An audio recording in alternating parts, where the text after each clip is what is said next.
এবারে যেটা বলবে সেটাই সিদ্ধান্ত। কোনো উচ্চবাচ্য করা যাবে না। তারপরে যদি কোনো রকম কোনো যদি বিশৃঙ্খলা যদি ঘটে, লাস্টে আমি আলামিন যেটা সিদ্ধান্ত দিব, কারো কোনো পক্ষে আমার পক্ষে আমি বলতে পারি, তোমার পক্ষে যার পক্ষে বলি না কেন, যেটা বলবো কোনো সাউন্ড হবে না। সবাই একমত। ইনশাআল্লাহ ফার্স্ট আমি ওনারই দায়িত্ব যেমন দিয়ে দিলাম, উনি যেটা বলবে সেটা আমিও মানবো। সবার লাস্টের পরিস্থিতি যদি অন্যরকম হয়, আমি যেটা বলবো একটা সাউন্ড হবে না, চুপচাপ দুই পার্টি দুই সাইডে চলে যাবে।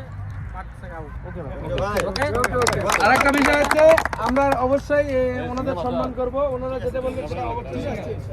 আর যদি কোনো ব্যক্তি এখানে মারামারি বিশৃঙ্খলার চেষ্টা করে, ওনার ব্যবস্থা কিন্তু মাঠের বাইরে জানিব আমরা, কারণ প্রতিবার কিন্তু ভাই গন্ডগোল আমাদের হয়ে থাকে। তো সেই ক্ষেত্রে সবার কাছে বিনীত রিকোয়েস্ট, খেলার ক্ষেত্রে হয়তো দু একটা কথা বলবে যে এটা হয়নি, এটা দিল কেন, কিন্তু স্লোলি ভাবে দিয়ে দিয়েছে, খালাস হয়ে গেছে। সেটা কোনো প্লেয়ারের কাছে যায় ইয়া করতে পারবে না, সেটা রেফারির সাথে কথা বলতে হবে। যেটা আমরা সব বাইরের কেউ না, সব আমরা আপনাদের যদি তর্ক বিতর্ক করতে হয়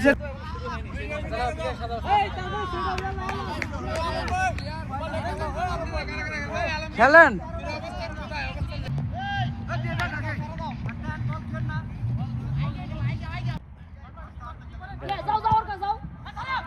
শট শাবাশ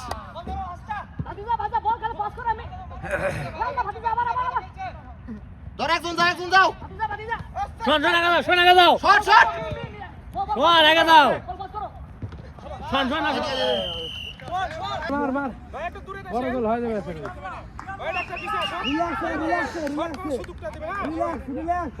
উপর দিয়ে মারবে, সমস্যা নাই। উপর দিয়ে যাবে।